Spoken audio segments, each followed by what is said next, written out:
What's going on, Melanated family? How's everybody doing, man? This is a brand new episode of the Melanated Convo podcast. Happy for tuning in. Thank you, rather, for everybody for tuning in to another show. I definitely appreciate it. How's everybody been doing, man? What's been going on out there with everybody? Y'all getting acclimated to your new president? You know what I mean? Is some of y'all out of work because of all this coronavirus shit still? All right, and if this is your first time tuning into the show, man, keep in mind that basically what I do here is a few things. This is the Melanated Convo podcast. Melanated, derived from the word melanin. It's just a cool way of saying conversation with black folks, you know what I mean?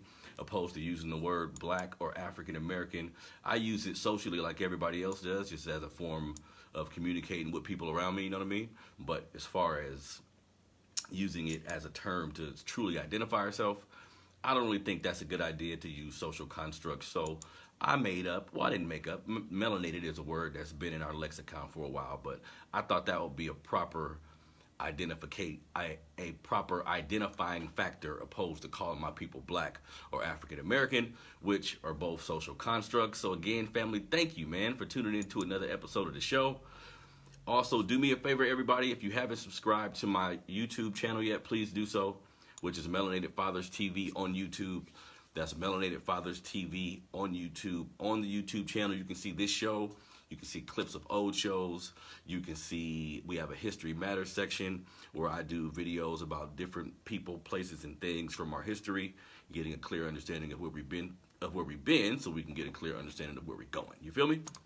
So let's get it going, man. On the show, if this is your first time, we do a few things here. We talk about news stories. We talk about things going on in the melanated community, in the black community, just so we can get a good understanding of what's happening and try to get a grasp of what's going on. Sometimes I use stories that may be a little older or whatever. I'm pulling from things just to create a bigger topic about what's actually going on, just to make points about what's actually going on with our people and what we need to do about that.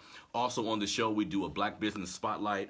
If we look at the health of black people, like how we do economically, it's extremely important that we support our own businesses. We get heavily inundated with voting and all this systematic shit that appears to be in place to help us out.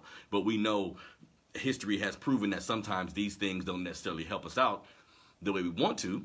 That's why it's important that we come together and we use our own resources. You know what I mean? That's like when we look at Black Wall Street and different times in history where we've been prosperous, it's important we work together. So if you see somebody black selling something, buy that shit, man. Figure out a way to support them. You know what I mean? Figure out a way to give them your money. We give Gucci, we give fucking Fendi, we give all these brand names our money yearly. Like, we spend billions of dollars. Everybody does. Let's keep it contextual. Every race of people spends a lot of money every year, but you know, we get hit a little bit harder because we don't have enough businesses, we don't have enough infrastructure in like the ecosystem in America, so that kind of fucks up everything. You know what I mean?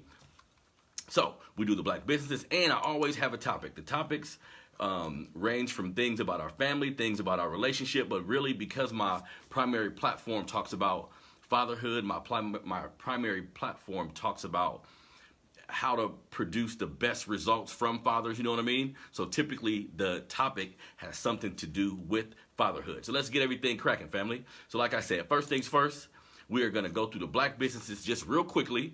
So the first black business that I want everybody to go support is there is a YouTube a comedy show called the 85 South Show. I'm sure many of you are aware of it. These are three comedians, DC Young Fly, Carlos Miller, Chico Bean, three very talented brothers who've come together to have a great comedy show, gets a lot of views, really, really funny shit. I recommend everybody go check it out, right? Now, also, as a spring off of the very successful comedy show they do every Friday, they have a clothing line called 85 Apparel Company. I'm wearing one of the hats right now. It's an 85 South hat. You know what I mean? So what I need everybody to do is to go to this website and let's cash mob these brothers. They have hats, of course. They have sweaters, a lot of cool shirts. And the whole point of it is, again, we buy hats and gear with NFL team names on it, or with NBA team names on it. We don't have no affiliation to these people.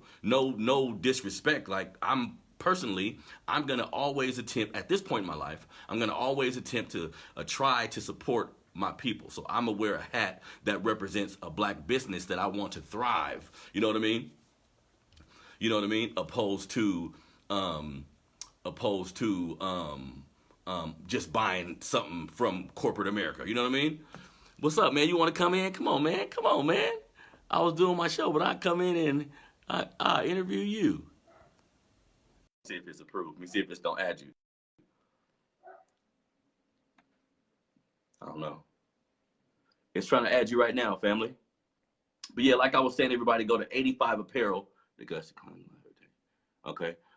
Well, let me know, man. I think you may have pressed that on accident, but let me know, boy. I was looking to interview you anyway, sometime in the future about your music and the evolution, because I be listening to your shit, man. I rock with what you be doing. So yeah, let me know, man. I want to interview you. But anyways, 85 Apparel Company is where I want you guys to go. It's 85apparelco.com. Again, this is the brothers from the 85 South Show. This is where you looking crazy, huh? This is where I got this hat from. So again, we spend a lot of money with fashion designers outside of our community. Give these brothers a shot. Go to 85apparelcompany.com. If you put your email address in, you can get like 10% off on anything that you order. But again, not just for nothing, it's fly gear too. Like, we don't want to substitute looking nice because we want to support somebody black. Like, that's not the name of the game either. You want to make sure the shit that you do support looks nice and the quality is up to standard. They get you their shit. They get you whatever clothing or whatever you want on time. You know what I mean? So go to 85apparelcompany.com. Get some clothes from the site. Even if you don't want to shop and get the clothes right now, go support the brothers' YouTube channel. Go check out the show on YouTube. That's an independent black show. They don't have anybody over their head. They're not a part of any networks or anything like that. It's independent black men making their own way. Go support them, right? So very quickly, I'm going to move through everything, y'all. We're going to get this thing popping today. Now, next business I want everybody to support. This is a book that I bought like 3 weeks ago. I came across this sister online.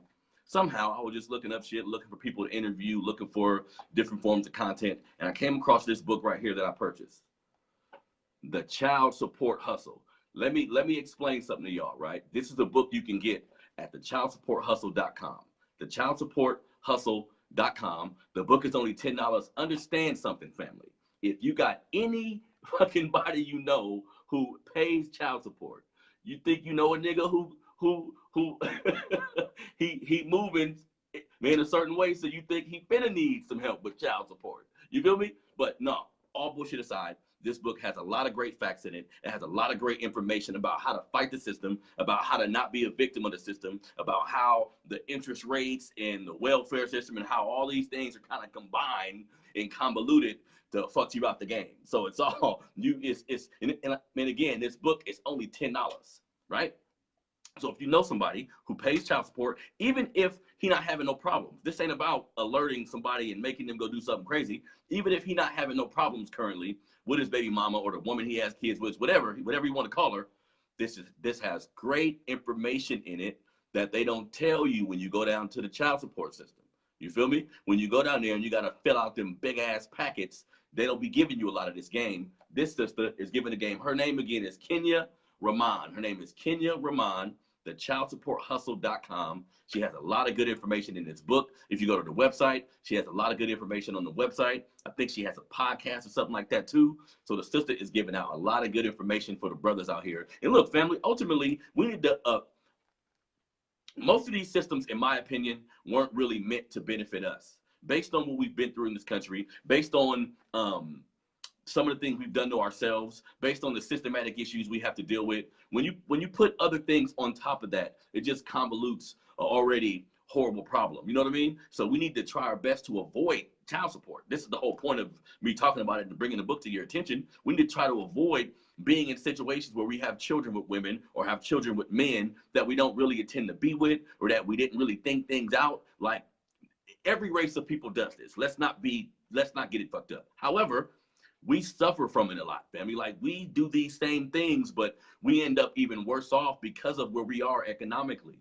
because of being, for the most part, fucking stolen Africans. All these American-ass last names that ain't got shit to do with Africa. Like, my last name's Anderson. I mean, who the fuck is that? I researched it. It's some white slave owner type shit, but think about that. You're actually a stolen slave. Let's put it where it's supposed to be, and then from there we'll work our way out of it. We'll begin to undo a lot of this shit because some of us aren't working to undo what's been done to us. We can't use what's happened to us as an excuse. We can use it as a form of understanding. You know the difference? You know what I mean? Because I talk about race a lot on my show. Motherfuckers be telling me, stop talking about race. I mean, it ain't that bad. I mean, you're giving everybody an excuse. Well, no. Shit, if you're sick, you think I'm not going to talk about what made you sick? I'm going to just jump to, let's cure your cancer? Well, no. This is why you got cancer. That's what they tell you, right? You need to quit eating that shit. If you get sick or you're about to be a diabetic or something, what do they tell you? They just don't tell you, here's the medicine. No, they say, okay, you're eating too much salt. Look at your goddamn stomach. That's all we got. That's all we should do as black people. How did we get where we are? How did certain things come to be? And a lot of it ain't just by happenstance. You know what I mean? So get the book, The Child Support Hustle. You feel me? Now, on to the news stories for today, family. And like I said, I choose news stories about things that happen in our community. It doesn't always have to be about fucking police brutality, or doesn't always have to be about some type of injustice. But unfortunately, I mean, what am I supposed to do? See, that my platform, ultimately, we're gonna always talk about everything melanated convo, black conversations. That's everything, right? That's music, that's sports, that's fun sometimes. But man, that's not how my spirit works though, family. Some fucked up shit is going on. If there's some form of injustice, if there's some form, because really, ultimately, let me tell you something else. A part of my news stories, right? In my opinion, a lot of you niggas ain't mad enough. You know what I mean? When I look at racism, when I look at what happens to our people, we don't think enough as a collective. Like, we don't see shit happen to black people way across country and view it as this is happening to me. Like, this is my people. We don't have enough pride collectively in who we are. So sometimes I like to talk to you about shit to make you mad. Maybe you like, you know what? Fuck that. Maybe now I'm going to start this organization. Fuck that. Maybe now I'm going to make sure my kids read these kind of books. No, fuck that. Maybe now I'm going to join an organization, or when there's something in my city happening where it's black folks putting on something, I'm going to go support them, right? Like, again, you can vote, man, and you can do all this systematic shit to try to help yourself out. But what has that gotten us, like, as far as large gains is concerned? You know what I mean? Everybody talking about Biden, everybody talking about the Trump shit. Okay, all that shit is cute. The inauguration was cute, but we need to still be aware of, okay, what's tangibly going to come out of this? You know what I mean? So let's get it popping, family. Let's go. First news story, right? And this is about a pastor who was killed by police in Texas after his family just pretty much called for a wellness check, right? So again, we're talking about the injustice that happened to us. And when people talk about defunding the police and all these things, it's important that we contextually talk about, how that would look where it would be beneficial to us, right? So, let me read some of the news story to you guys. A wellness check for Patrick Warren Sr., a black pastor, turned fatal Sunday. And this is an older news story, family. This is from like January 10th is when this took place. Turned fatal Sunday, January 10th, when an officer in Killing, funny name for the city, Killing, Texas, shot Warren after his family had called 911 to request assistance from a mental health professional. Let me stop there real quick. This is kind of what people mean when they say defund the police, family. Like, don't let rhetoric and all that shit get you fucked up. This man has mental health issues. Some shit was going on with him. They called the police for let me read, for a mental health professional to show up, right? See, that's different. That's what if you take some of those funds, you would pay a cop to show up with a gun and pay a medical professional who's going to show up with maybe cops close by if he needed them, but not with a gun. He's going to show up with information. He's going to show up with empathy. He's going to show up trying to help. You know what I mean? So when people say defund the police, that's kind of what they're referring to if they're being genuine, the people who are being genuine about it. You know what I mean? Now, the family was concerned that 52-year-old Warren, who lives with mental health issues, was having an episode, according to civil rights attorney Lee Merritt, who was representing the family. Now, they noticed their loved one deteriorating, undergoing some sort of psychosis, it appeared, Merritt said in an exclusive interview with ABC 25. Now, they spoke with medical professionals. They wanted to get him some help. Now, According to Merritt, the family was told a mental health deputy was not available, so the police department dispatched an officer who has been identified as Renardo Contreras instead. See? Perfect example. They said a mental health professional wasn't available. Perfect. If you defund, i.e. transfer funds to different departments, you would have had several mental health professionals available. This brother would still be alive. You feel me? Now, Merritt said the family described Contreras as an aggressive officer who's speaking in an abrasive tone, who clearly had an attitude. Merritt also said Contreras slammed the door on the way out of the family's home before killing Warren, which is corroborated by video footage from the family's Ring camera. Now, this incident, and I'll post this when I post the story, I'll post a video for it too. This incident was on camera, and basically the cop got there. When the cop, and this is the thing, family. Policing in our country has to change, family. It has to change. Like, we can riot and do all this shit, but if systematic changes don't happen in these police forces, we gonna get shit gonna continue to happen like this. You know what I mean? So he knocks on the door. When he knocks on the door, the family let him in. The black man is 20 steps away down the hall yelling. He does seem kind of irate, right? He's yelling. The officer immediately says, like, I'm not dealing with this. Literally, like something to that effect. I'm not dealing with this. He walks outside. He does slam the door, like the report says. I don't know if slamming the door agitated things or not. I'm not sure. But he comes out. He immediately calls for backup. Saying, you know what? I don't want to deal with that. That's an irate man in there. I'm calling for backup, right? Calls for backup. Within 25 fucking seconds, you hear helicopters coming. So more cops come. At this point, he walks towards the door. The brother comes out of the house. Again, y'all, he's having some type of something going on, right? He's mentally, something's going on. No gun. He's flailing his hands a little bit. He seemed a little erratic. So the brother comes out of the house. The cop tells him, back up, right? He has a taser. He's telling him, back up. Now, again, he's mentally ill. So I'm not sure. He doesn't appear to be in his right state of mind. So he keeps charging him. The cop tases him, right? Like, I'm okay. That part's fine with me. Taser, i.e., you still alive after this shit gonna happen, right? So he tases him. Once he tases him, the cop gets back up, right? I'm sorry. The brother gets back up. Once he gets back up, he starts charging at the cop again. And again, I understand why a police officer would be nervous, right? But for one, maybe defunding the police also means putting hella money into police training. I mean, like, these motherfuckers should be on some FBI shit almost. Meaning, you should be able to defuse a situation hella different ways. You should know karate and shit, you know what I mean? No, real shit. To me, a cop should know like a little bit of fucking taekwondo. You should know some moves to disarm somebody. Like, you should be a cold motherfucker with your hands. You shouldn't be so pussified where once something happened, you get to running. And we all know, this is even a nigga on the street. You give a scared nigga on the street a gun, what are you gonna do with it? You give anybody scared a gun, it's gonna be a tragedy damn near. And it's gonna be some shit where they don't even mean to. It's like, get off me type of shit. You know what I mean? So the cop ends up shooting him and killing him. But again,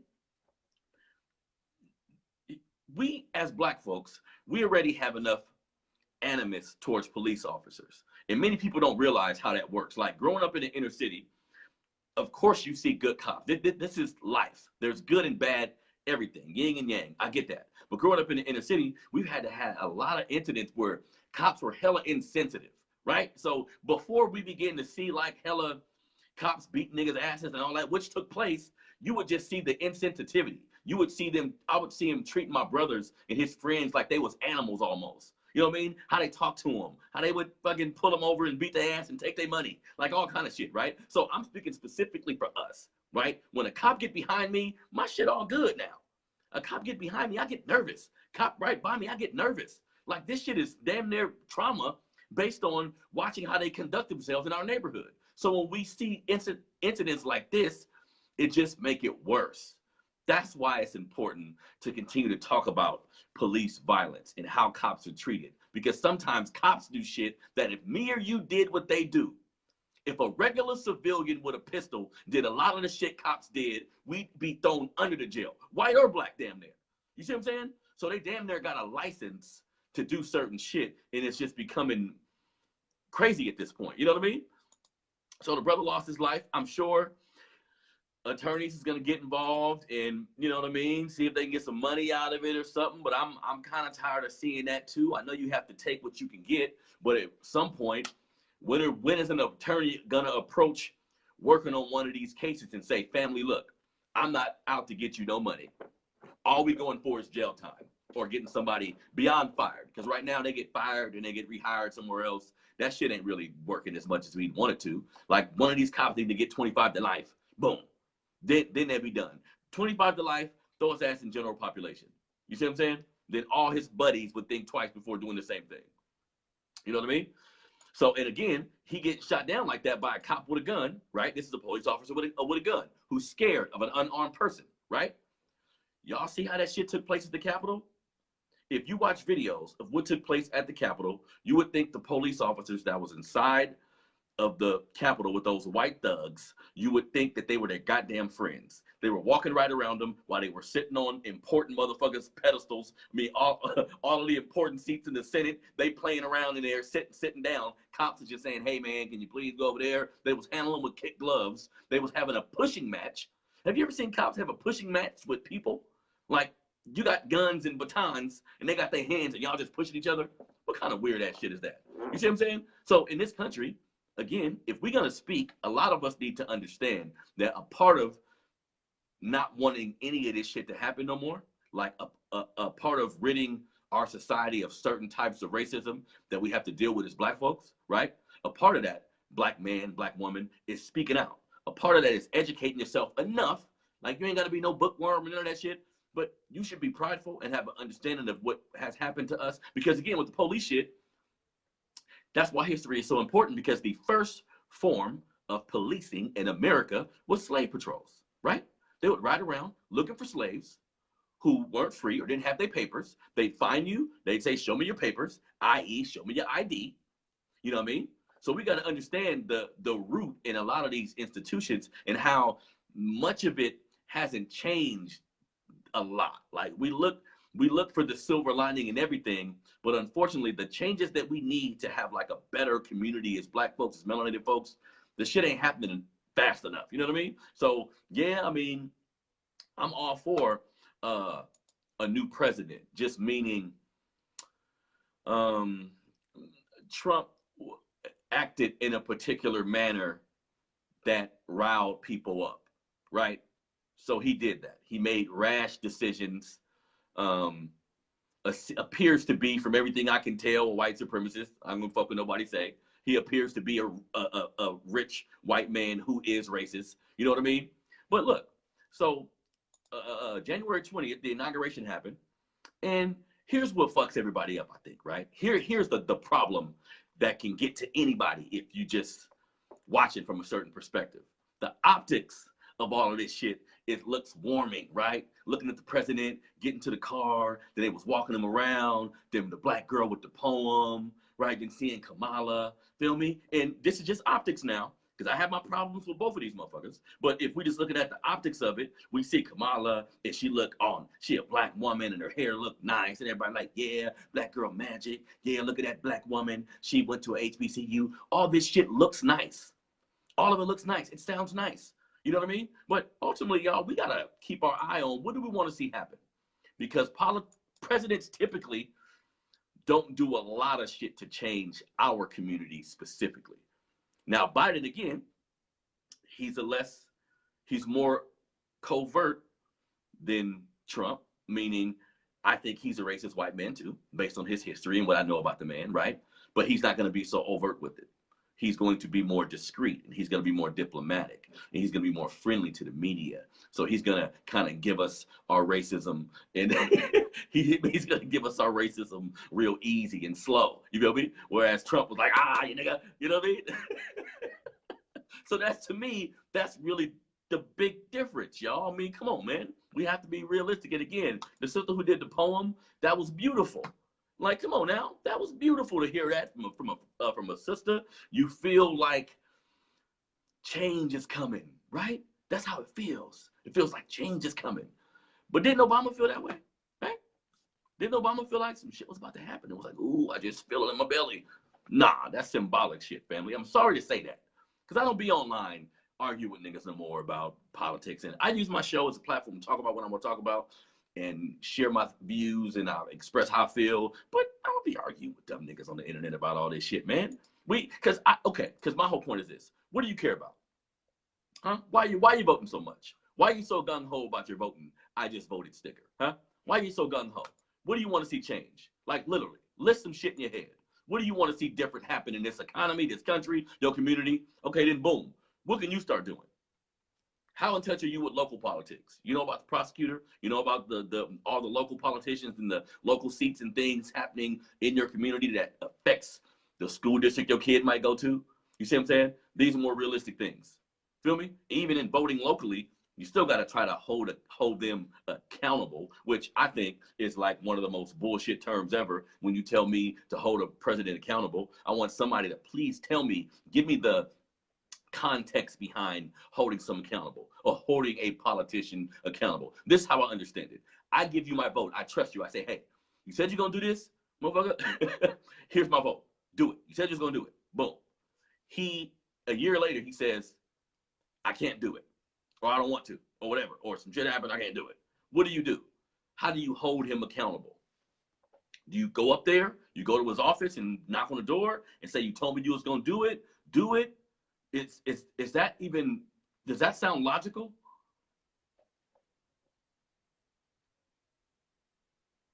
Well, what you can do as a man that can't vote, that's a good question, brother. Just like I was saying, voting, bro, is a part of the process. Meaning, okay, if we're talking changing something, right? You have to determine, what do I want to change? Like, I'll be on my black pride shit, but you could be the kind of black man and say, look, I'm just caring about the school district. I just want these potholes changed. I just don't like the fact that the police come here, they treat us a certain way. So you have to first determine, what is it that you care about that's going on in society, right? And then from there, try to mobilize, try to find people in your community that organize against these things, try to find organizations. Let's say you on parole or something, right? And you don't like the fact that young brothers still out here in the streets doing crazy shit. They still messing up our neighborhoods. They don't know about history, all these different things. You can find an organization, bro, that specializes in these things and lend a helping hand, family. You see what I'm saying? That's the biggest thing I can tell anybody who wants to help out with our revolution. You want to help out with the country. Let's say you just want to help out with cleaning, making sure the world is cleaner or whatever your thing is. But we got to just get off our ass and first talk, right? First, we have to communicate to people, this is our understanding and these are things we don't like. Then you have to go out and be of service, family, however you see fit. You may be an artist. You may be good at fixing cars. You may be whatever your skill may be. You can actually take this skill into our community, improve our community by some fraction. So that's what everybody has a role to play. I don't sit back and just watch a goddamn president get inaugurated and think, oh, okay, tomorrow everything's gonna. When has someone got elected and then tomorrow everything changed? Okay, we could do that. Yeah, no, we could definitely do that, bro. Because it's about, like, I understand people, everybody has a way of expressing how this system does us wrong, right? Social media has given us the ability to express it, and it means something. Like all the when everything is getting galvanized on social media, meaning when people are going a certain direction about what should happen in society when it comes to black folks, that's helpful. Like Twitter and all of these things have been extremely powerful in helping our revolution to a degree, right? But ultimately, you got to get out and do something yourself. Ultimately, you got to figure out a lane for yourself, and nobody can really map that out for you. Nobody can really tell you, be a part of this organization or become a Christian or become some people in our community turn to religion to help themselves get to a certain place and to quote unquote help the community. You know what I mean? I'm not one for the church thing. I think you can help people. It's too narrow-minded to a degree, and some of it. I mean, I understand. Yeah, things have to be kept in context at all times. You know what I mean? So if you want to help people out, bro, you can. You just got to start moving in that direction. Keep a positive attitude, keep a positive mind frame. You know what I mean? Use social media the right way. You can use social media to spread messages about things that you feel are important. I think that's cool. Sometimes motherfuckers share a little bit too much on social media, but so what? That's like you got to take the yin and the yang with anything that you enjoy doing. You know what I mean? All right. So next news story, right? So this one is about this crooked ass system again, but it's just happenstance. I didn't mean to talk about these two stories in a row, but it's how it be. You feel me? Now, a news story out of Alabama is saying that Alabama incarcerates blacks more than 3 times the rate of white people. Now, the Department of Justice lawsuit says that state prisons fail to adequately protect inmates. And again, we talk about these kind of stories because it's important to understand if you have a young person in your family, because this story is about Alabama, but this shit takes place everywhere. Every state in the country, in my belief, most states in the country, if you look at the prison system, we are overly represented in that system, right? So a lot of these stories are meant to, if you have a young person in your life, if you have a young man, a young cousin, a nephew, whatever you have in your life, a young dude, he needs to understand how much the chips are stacked against us to a degree. He needs to get his ass a job or open a business or do some shit that's productive because this system is waiting for you to fuck up. You feel me? Now, again with the story, widespread violence and sexual abuses are prevalent inside Alabama's 13 men's prisons, and state officials have not taken enough measures to protect inmates. This is according to a recent federal complaint lodged by the U.S. Department of Justice. So the U.S. Department of Justice is going at uh, these prisons based on how bad they're doing. And you know it has to be hella bad when white folks is telling you, "Hey man, stop." When white folks is telling other white folks, you're fucking them up too bad. You know what I mean? That's when you know it's real bad. Typically they don't police each other in this manner. Now, former U.S. Attorney General William Barr filed a lawsuit on December 9th in U.S. District Court accusing Alabama state officials of turning a blind eye to rampant violations of prisoners preying on one another and correction officers using excessive force against inmates. Now, the state and its Department of Corrections were both named in the DOJ suit, which also cited overcrowding, a shortage of prison guards, crumbling infrastructure, violent prisoner deaths being underreported, and an influx of drugs and weapons pouring into the state lockups. The complaint asked the federal court to enjoin state and DOC officials, requiring them to adhere to the Justice Department litany of demands to fix Alabama's prison system. So look, the biggest thing, family, is it's important that we understand that this system is set up to go against us, man. That's why when we have young people around us, we understand economics and how sometimes people more or less do what they feel they have to do to survive. I mean, your stomach is growling. You're going to do what the fuck you got to do, and I understand that to a degree. But we also have to understand that, again, we're in a system that wasn't made for us, family. So if we're going to maneuver through it the correct way, we have to be aware, not to scare people, but we have to be aware of what we're up against. We have to be aware of how devious this beast is. And once you get in jail, that's slavery, family. That's slavery. That's slavery. Slavery was abolished except for when your ass go to jail. So that's modern day slavery. You making all these products for these companies, all these people investing in privatized prisons. This is a big ass business. You know what I mean? That unfortunately, because of our stake in this country, we get put at the back of the bus again. Because of our stake in this country, we get used as damn near the guinea pig for a lot of this shit. You know what I mean? So hopefully they get that right in Alabama, family. But keep in mind, this is probably the situation in several prisons throughout other states in this country, right? So that's why when we look at like black politicians and even just white politicians, anybody that's fair-minded, we need to be aware of who's in charge of dealing with these type of things so we can try to make some sort of leeway, you know what I mean? But the biggest thing for a black man, what I would tell a black man, try to put yourself in positions where you don't have to worry about going to prison. You know what I mean? Again, I understand what has some of us got these broken homes, which I'm gonna talk about a little later in the topic of the show. Some of us had these broken homes. Some of us find ourselves in situations where there wasn't a lot of money in the house or whatever the case may be. We got a mom on drugs. We living with grandma. We living with auntie. Like we have these traumatic ass upbringings that shouldn't actually happen. That shouldn't happen to anybody of any race. You know what I mean? So yes, we have to acknowledge that, but we got to figure out ways around the system. We got to figure out ways to kind of unpack what some of these situations has done to us. You know what I mean? So again, hopefully they make some corrections, but black man, we need to stay out of these prison systems. We need to stay out these people's way. You know what I mean? So let's go, family. One more news story, then we're going to go to the topic. The topic is, why do some black men act like they mama? You feel me? That's what we're going to get into. You feel me? We're going to get into the psychology of why some black man is too damn emotional. We too goddamn don't got communication skills, all this shit. Some of this shit is rooted in how we got here. Some of it is rooted in what has taken place and what's transpired with us since we've been here. So we're going to get into that in a minute. You feel me?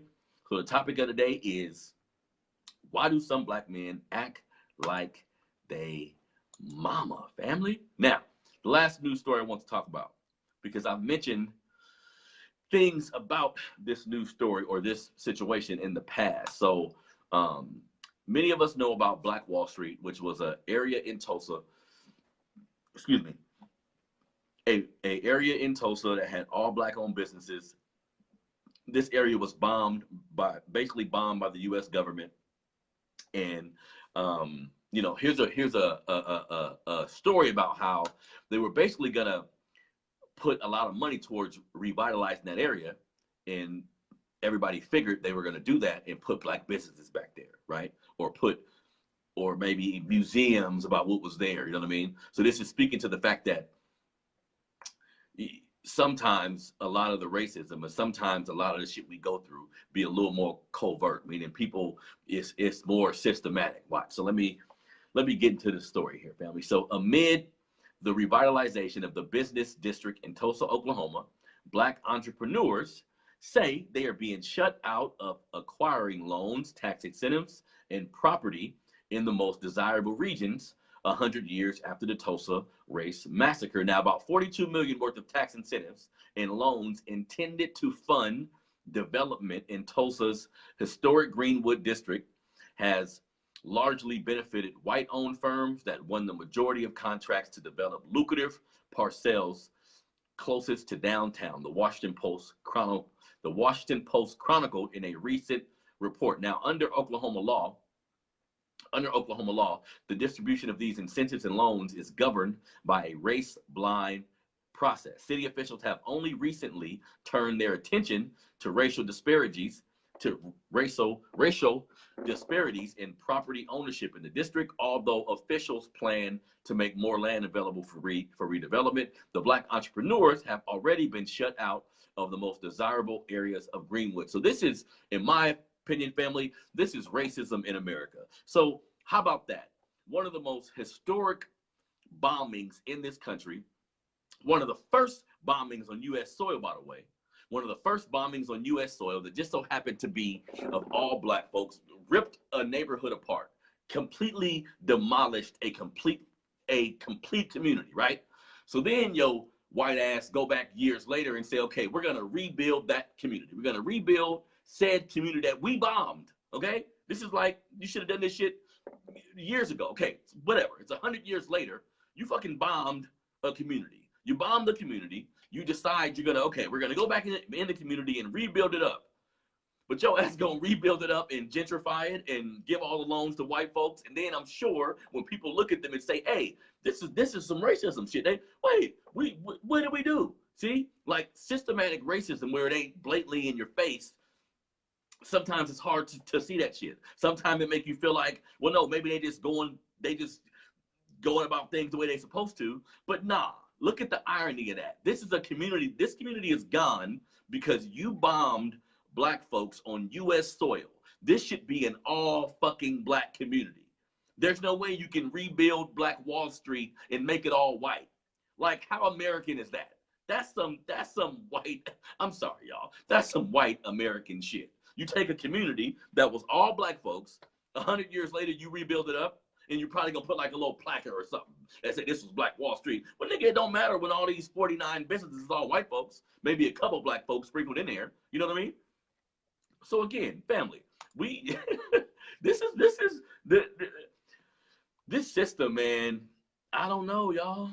I don't know if we ever gonna get to a point where this system is going to completely approach us like from a fair perspective. Everything is like a slap in the face, right? It always seems like it's like a slap in the. That's why unity is so important, family. That's why the things we do with each other. That's why understanding the importance of loving each other, understanding the importance of not hating on people, understanding the importance of messing with black businesses and learning about your history. Like, what are we gonna do? You see what I'm saying? This is the system that we live in, family. This is the system that we live in. So what are we gonna do? You know what I mean? Because these poor, and think about the families of anybody that was involved with Black Wall Street. So this is 100 years later. You're talking about maybe your grandpa's grandpa, 100 years later, and we still living in a country that won't even look at what they did and say, we fucked up. We finna rebuild a whole community for black businesses. It's gonna be called Black Wall Street 2 or whatever the fuck you wanna call it. And all the businesses in this community is gonna be black. That's the least we can do for killing hell of y'all and blowing up your whole goddamn community. You know what I mean? Crazy shit, man. But, you know, it is what it is in America, baby. Now, time for the topic of the day, family. Right? Time for the topic of the day, family, because sometimes, you know, in our community, we have to be honest, right? And I have been victim of this myself. Like, these are things that I've done. So I can't look at my brothers and come down on them too hard. But this is definitely shit we need to change, and we need to start being aware of how this started, right? So in our community, we understand that we have a lot of black men who were raised, a lot of black men who were raised by their mom, right? Just with their mom. No help from a father, no man around. And I think when this happens, you begin to see a certain behavior from these men. Like, again, and I'm gonna keep it completely funky, y'all. I have been one of those men. Like, you become emotionally driven because there isn't like a male influence around. Like, this is something that we need to address, family. Like, this is a problem in our community. We got so many young men who are unbalanced physically, like they're unbalanced mentally, simply because they didn't have the yin and the yang in a household growing up, simply because they didn't learn communication skills by watching a man speak, by watching a man conduct order in the home, by watching a man and a woman communicate with each other, like in a loving way. You know what I mean? We go out into the world and we're completely broken, and we're instantly having kids, and we're creating the same cycle of bullshit because we have a lot of trauma and all this built up hurt and pain and shit, like real shit. Like, as men, we need to be comfortable enough to talk about, man, look, where did I get my communication style from? You know what I mean? Now, some men will say some men had a stepdad in the house or an uncle who was always there. Like, there's caveats to this. But really, if you didn't have a man in the house every day, there's some deficiencies there, right?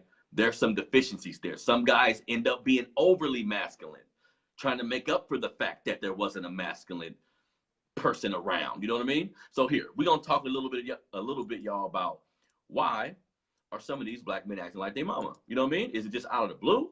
I'm not just gonna say it's out of the blue. Like, we didn't been through things in our community that we need to be aware of, right? So look. And this is my opinion on things. Like, this is my opinion on how things have came to be, right? So I would say, like, in the 60s, the early to mid 60s, our family, even in the 50s, really, our family structure was a little bit different, right? I think the family structure was a little bit different then because segregation forced us to be more self-sufficient.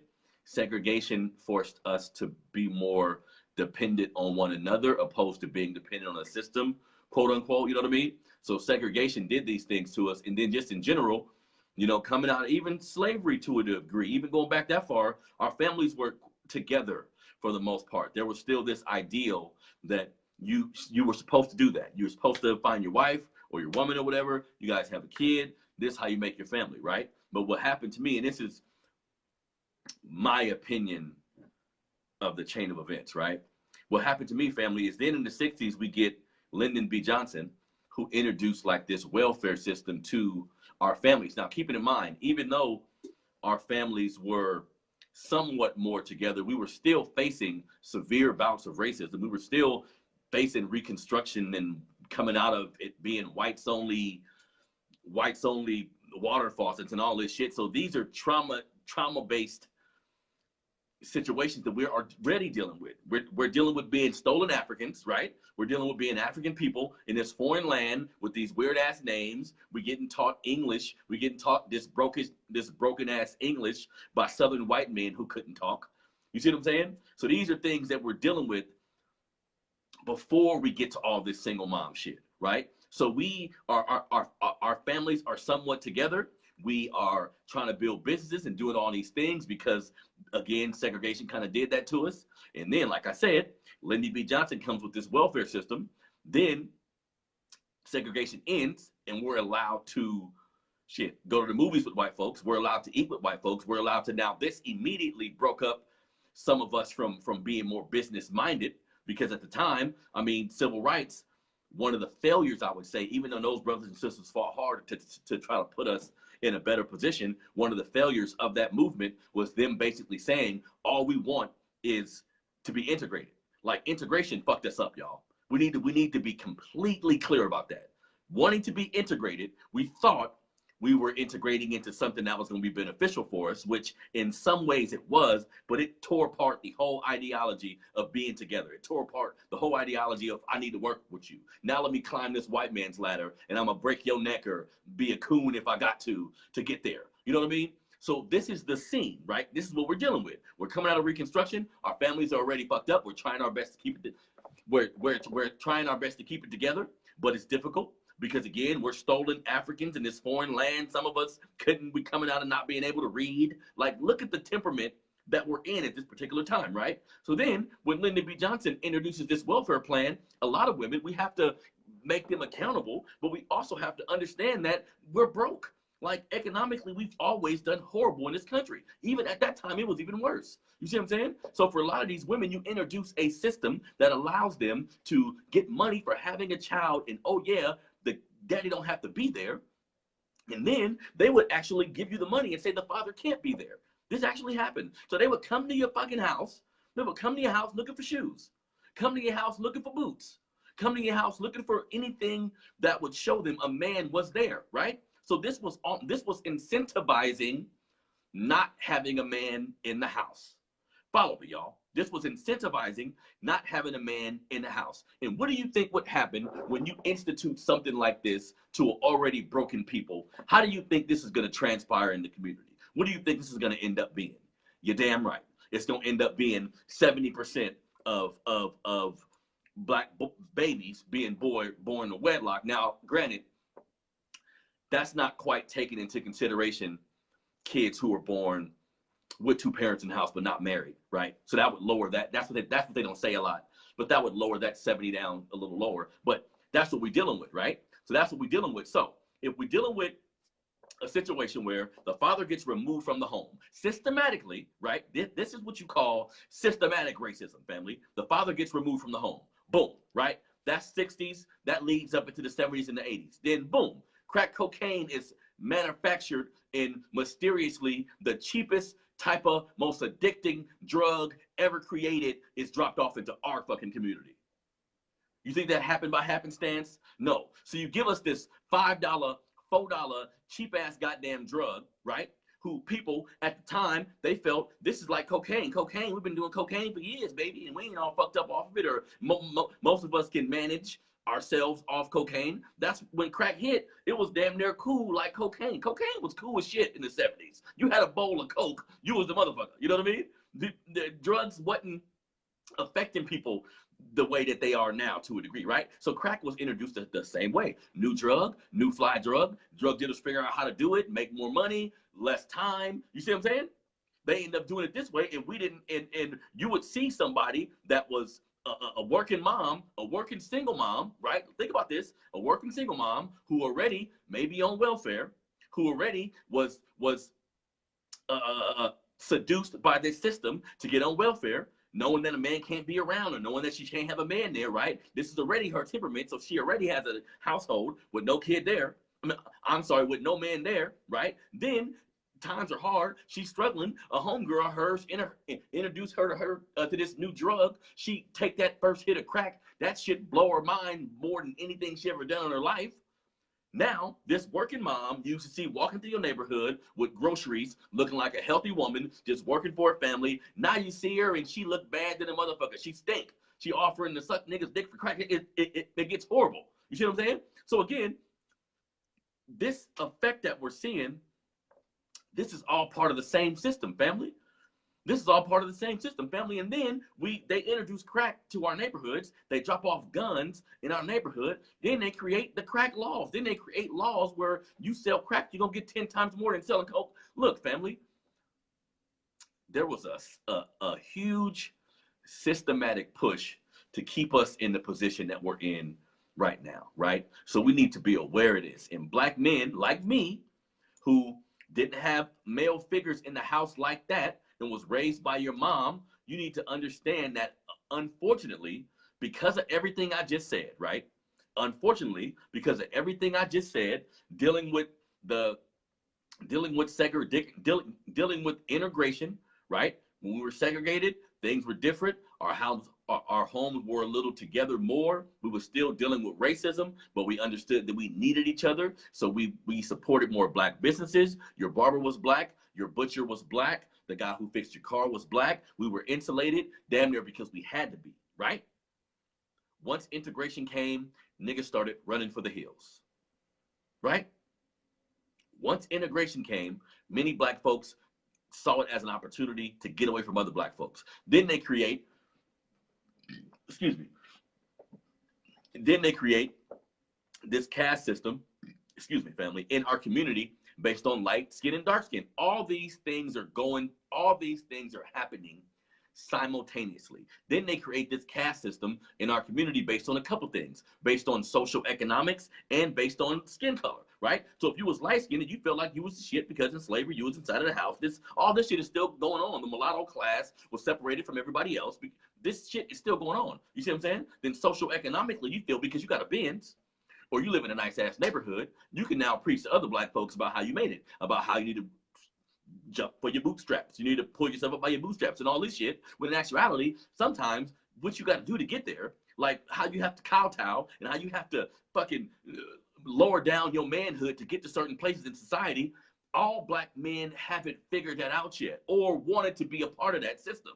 You see what I'm saying? So they create this caste system where niggas is like, fuck working with black businesses. Fuck being involved with something black. It was like a stain on you almost. You see what I'm saying? So allowing us to integrate into this society, in my opinion, family, didn't really work the way we wanted it to. Didn't really work the way we thought it was going to work. You see what I'm saying? So all of this, fathers, my black fathers out there, my black mothers out there, you have to know all this shit. You have to know all this shit. This shit ain't just your fault. Like the amount of dysfunction that we operate off of was derived and constituted for it to be this way. However, once you understand that, right? Once you understand that, once you understand what was placed against us, once you understand the traps that was set in place for us, then you got to start maneuvering around it, right? It's 2021. Some of this, we have to be honest. Like some of the shit we do in our community, some of the shit we do to each other is highly unhealthy. Now, these are the reasons why. There's reasons why. I'm giving you the reasons why. We still got to stop that shit, though. That isn't an excuse to continue. Once you know better, you do better. That's why I try my best to come on here and inform you so we can get a clear understanding of who we are, where we've been, then we can do better. You see what I'm saying? And the topic of the show, why do black men act like they mama? Because this system fucked us up, and the parents and the elders haven't took the necessary time to get us up out of this shit. Period. Like, you don't use it as an excuse, but you got to tell a young dude, quit walking around like a fucking slave buck. Y'all know what slave...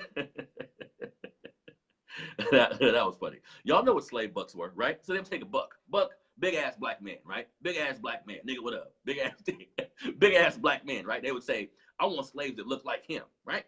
So they'll put him in a cabin with 25 black women, and he got to fuck them all. He got to keep fucking them. He got to keep fucking them till they get them pregnant, right? That was how it actually worked out, right? So I think mentally, some of our brothers, I've been there too, you walking around like a slave buck, like you just laying your seed wherever. You just laying your seed wherever, family. That's not how it works. Quit coming in women. Like, come on now. Like, as men, we need to slow down and realize the process of starting a family is pretty damn serious. Like,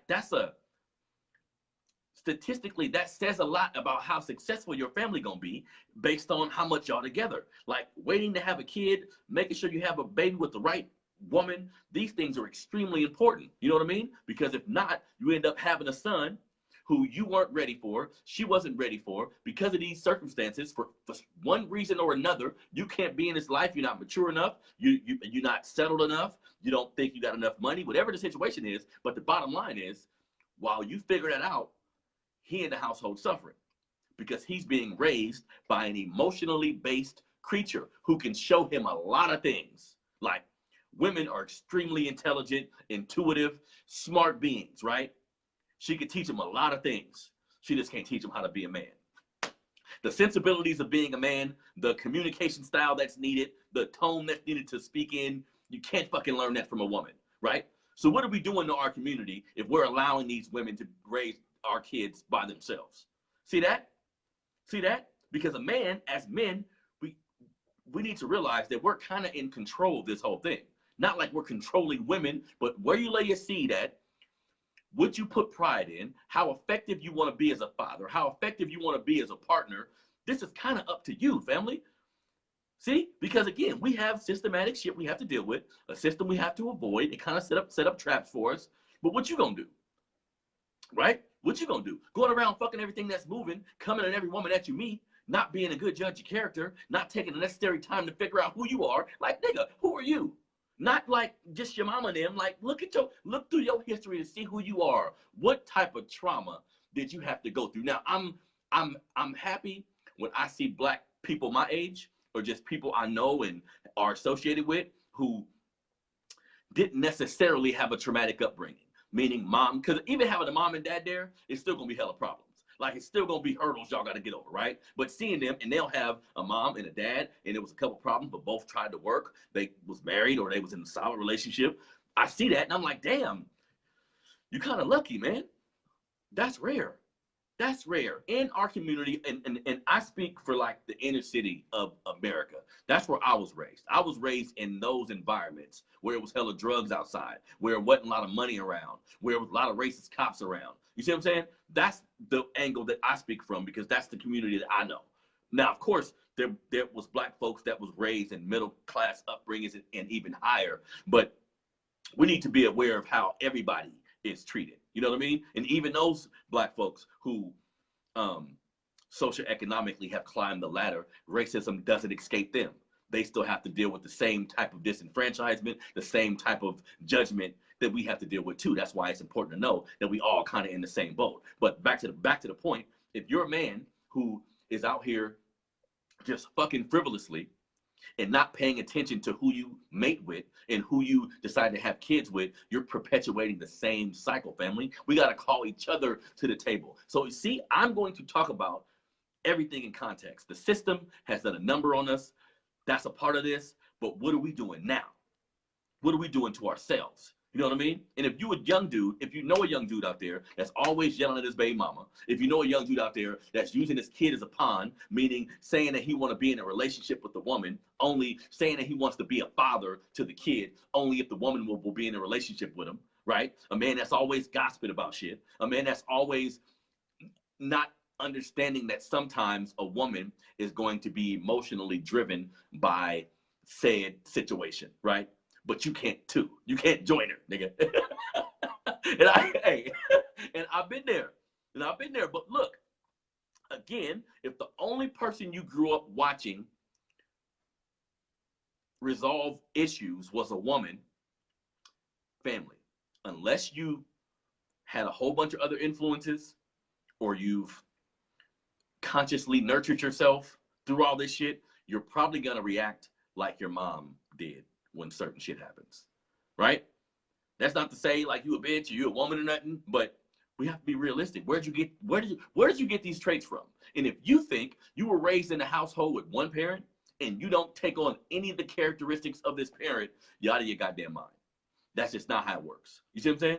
So we got to unpack this shit because I'm tired of seeing young men in our community relating to women in a particular way, having these kids, not necessarily knowing how to take care of the kids. Why? Never master how to take care of themselves. Why? Never mastered who they was. Don't really know who they are. And before they even know who they are, they're already outside fucking and operating like a man, but they're not a man. See? See, our young dudes and men in general need to realize just because you can conquer a woman sexually don't mean you're a man. That doesn't mean that's not going to be conducive to anything that's going to help you with your life. You know what I mean? So it's important that we talk about all this, family. And you know, like I know, like I know, we know men. And again, I have to put myself in this category. I'm getting better with this shit. It's like being addicted to something or something. You know what I mean? Like I still struggle with how I react to stuff and how I contextualize what I'm looking at, not getting defensive, like backing up and being the voice of reason, so to speak. And that's been difficult for me at times, y'all. Like a motherfucker yelling at me, a woman, not a man. A man, whole different set of rules. But you're dealing with a woman and she's yelling, she's irate, she's hella irrational, like women tend to be all the damn time. You know what I mean? How do you deal with that? Right? You can't yell. We need to, as men, you can't yell back. You should have an even tone when talking to a woman, right? You yell, your voice gets louder, shit feel more violent, cops get called. Like it really wasn't set up for you to be aggressive, especially dealing with a woman. And you're a black man. So if the cops come, we know how that can go. You know what I mean? You know what I mean? So it's important that we teach our young men, if you know a woman that doesn't have a man around, she has a little boy, a young man, but there's no male figures. And I've seen women do this, and this is, to me, the best course of action you can take. You have to find male mentors as soon as possible. And back in the day, black folks, or just communities in general, if you seen somebody that had a kid and not a man, an old person would tell them, you need to go find that boy daddy. You know what I mean? Now, that shit's funny, and I don't think a woman should literally go find a kid a new daddy. But when I think about it in detail, kinda, right? Like not in an unhealthy way, not just laying up with any nigga around, because that can cause a lot of problems too. But putting yourself in a position as a woman to meet the kind of man that you want and the kind of man that you need, again, based on knowing who you are, because some women don't know who the fuck they are, so they out here searching for something and can't really find it because the dude that will take care of you and love you the way you need, he been getting at you for months. But because he don't drive this kind of car, because he ain't no street nigga, because of some of these other aspects or things, you may not look at him and see the value in that. But women got to be held accountable too and all this shit, right? But women, you got to find him a mentor. If you can't find him a mentor, you got to make yourself a suitable mate so you can find a man. Like real shit. Kids need men around, right? And again, that's not to be forceful and just say I'm gonna be in a relationship with any dude because of this. That's not forcing a relationship, thinking in the back of your mind, my kid need a daddy. You still have to nourish these situations and take your time because you got a kid involved, but never be of the mentality that you don't need a man. That's probably the worst statement I've heard black women say in the 20th century. Saying you don't need a man is the stupidest shit possible. Of course, that's taken out of context. We don't need anything, but you should want one. You should want a stable home, especially if you have kids, right? Now, if you're a single woman saying, I don't need a man for nothing, well, that's a different conversation that involves some shit that may be unhealthy too.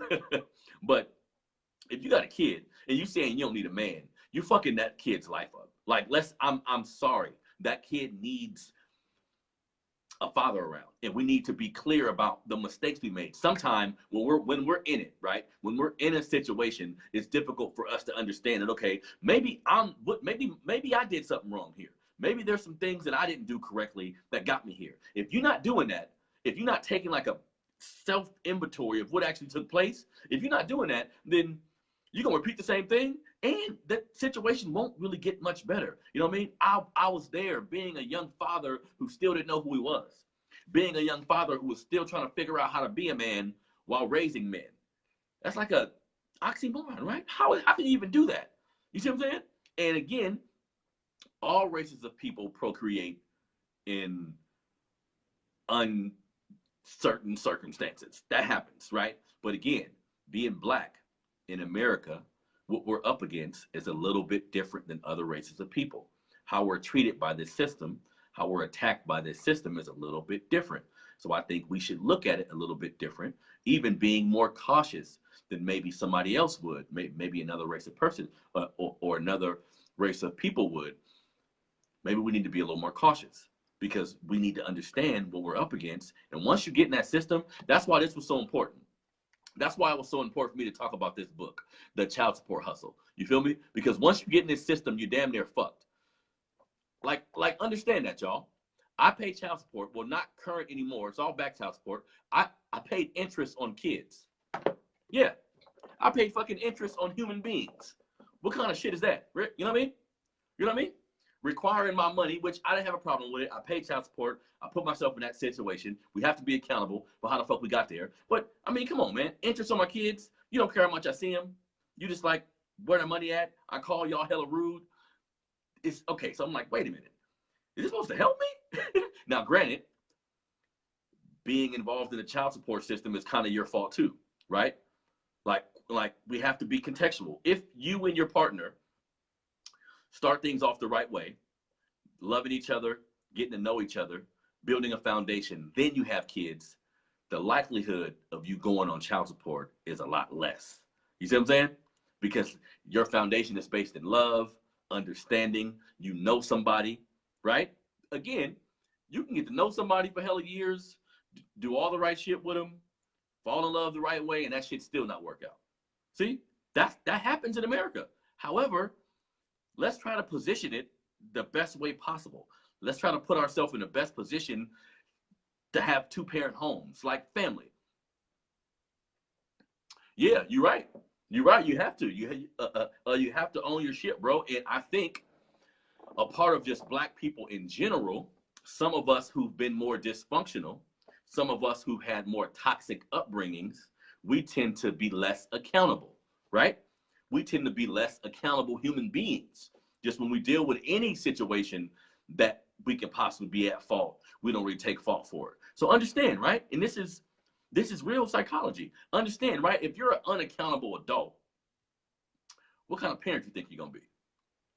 You think, oh, you're just gonna, and people people fuck me up with thinking kids make you a better, like kids turn you into a sharp ass motherfucker or something. Like kids can inspire change.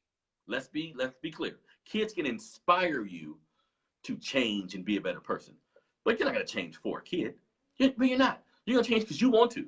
You're gonna change because you need to. You see what I'm saying?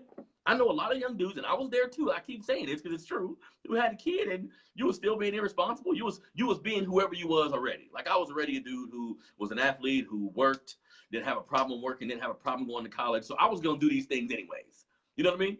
So it's important that we understand like the role that all of us play in our community. And the question of today was, the question of this show was, why do some black men act like they mama? And again, they act like they mama because we live in an unrealized society where as black folks, a lot of us not even taking inventory of how we got to where we are today, right? How we got to where we are today. A lot of us need counseling, family. Well, I take that back. All of us need counseling. Think about that. Like a part of like if they ever give us reparations or something, counseling should be a part of that too. Like we should get free. I should be able to go talk to somebody like every week if I want to, 3 or 4 times a week if I want to. You know what I mean? I'm like a stolen African in a foreign land that I helped build but have no rights to.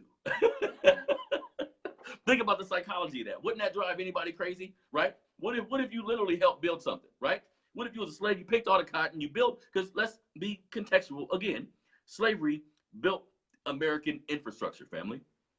Banking, the banking industry, the railroad industry, the stock market, you pick the industry in America. Slavery, cotton, money from cotton started all this. What does that mean? Oh yeah, we did it for free. Think about the psychology of this. So my black slaves built the White House. Nice ass house, right? Nice ass house. They did it for free, right? They did it for free, right? So shouldn't I be kind of crazy? Like, come on, let's just unravel some shit. Shouldn't I be kind of out my mind a little bit? You know what I mean? So I got this stolen ass last name. I don't know shit about Africa. I'm here and I help build hella shit and help create hella shit. And they take it and put their name on it. Then they treat me like I'm the bad guy. I get on the elevator. A white lady clutch her purse. Excuse me. Think about the logic of that. I should clutch my wallet when I see you. Think about this. Several times throughout my life, elevator, walking in the store, walking somewhere, a white woman, white teenage guys get nervous, right? Look at what this country has done, right? They get nervous of me, right? The slave.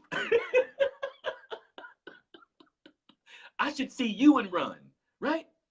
Who would take who money? If we're gonna look at history, white folks kill me. Like, this cognitive dissonance y'all use to deal with us is fucking amazing. Let's think about that. You put a white man and a black man right next to each other. Who's more likely to take something from one another? You got the nerves to clutch your purse when I walk by? You're the thief.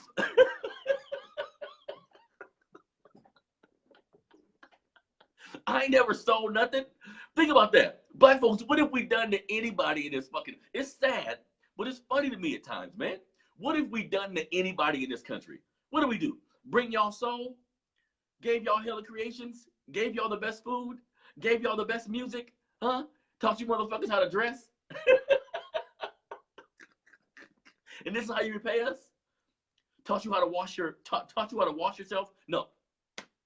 When the Moors invaded Rome, when white folks was fighting each other in Rome, right? The Dark Ages, is what they called it. They was fighting each other in Rome, and they were dying at age 29 from measles and chicken pox because they was living with their fucking animals. They wasn't brushing their teeth. They didn't have any hygiene. They didn't have any running water. They didn't have any street lights. They didn't have any of that. Moors, black men went into Rome and instituted all of that. Gave them a library. Boom. Street lights. Boom. Hey, dirty motherfucker, put your cows over there. You can't live with your cows. That's why y'all get measles and dying at 27. Put your cows over there. Hence, barn, right? That's African shit. Put your cows over there. Y'all sleep over here. Here's some soap, player. Here's some soap. This shit you put on your skin. You see what I'm saying? So our contributions to this society has been as great, if not greater, than any other group of people. And look how we still get treated here, right? So we have to be clear about that. I don't mean to go on a tangent, family, but this shit is important to me, that we understand this and we become more unified, regardless of the type of lifestyle you live, regardless of how much money you make, regardless of how you look, regardless of what part of the country that you live in. We should be a united front. I read these news stories and talk about some of this shit to get you fucking mad. Some of us ain't mad enough. Not mad enough to go out and do nothing stupid. Let's be logical. But we should be fucking upset about the conditions of black folks in this country. We should be upset. And the problem's part of it, some of us just don't give a fuck. Some of us is too comfortable being niggas. And I'm using that as a negative connotation because I use it differently, you know what I mean, depending on who I'm talking to. But some of us just choose to be niggas and be ignorant and not really seek to advance your race, man. Like, that should be important to you. You know what I mean? So I thank everybody for tuning in to another episode of the Melanated Convo podcast. My website is being reconstructed right now. I'm making some big changes, y'all, just as far as how my platform is ran and being more business minded and doing some things to kind of just move everything I'm doing along further. So the website is being reconstructed. It will be ready soon. Go to Melanated Fathers TV on YouTube right now. Go to Melanated Fathers TV on YouTube right now. You can find this show, clips from past shows. I have a History Matters section where I dig deep into specific situations and instances that have taken place in our history. So please go to the YouTube page right now, which is Melanated Fathers TV on YouTube. Follow me on Instagram. It's Melanated Fathers 100. On Instagram is the Instagram page. This has been another episode, man, of the Melanated Convo podcast. I appreciate everybody tuning into the show, checking out what I have to say. It's real important to me, man, that we continue to have like contextual, good conversations about where we need to go. Fun too, like we gonna always mix it up, and we gonna end up talking about hip hop, and I don't get too much into drama shit, like the drama going on with rappers and rumors and all that. I'm not gonna get too much into that, but for the culture, there's ways to talk about these things that can be useful to everybody listening. You know what I mean? So again, man, thank everybody for tuning in to another episode of the Melanated Convo podcast. This is your boy Harrison. I'm out.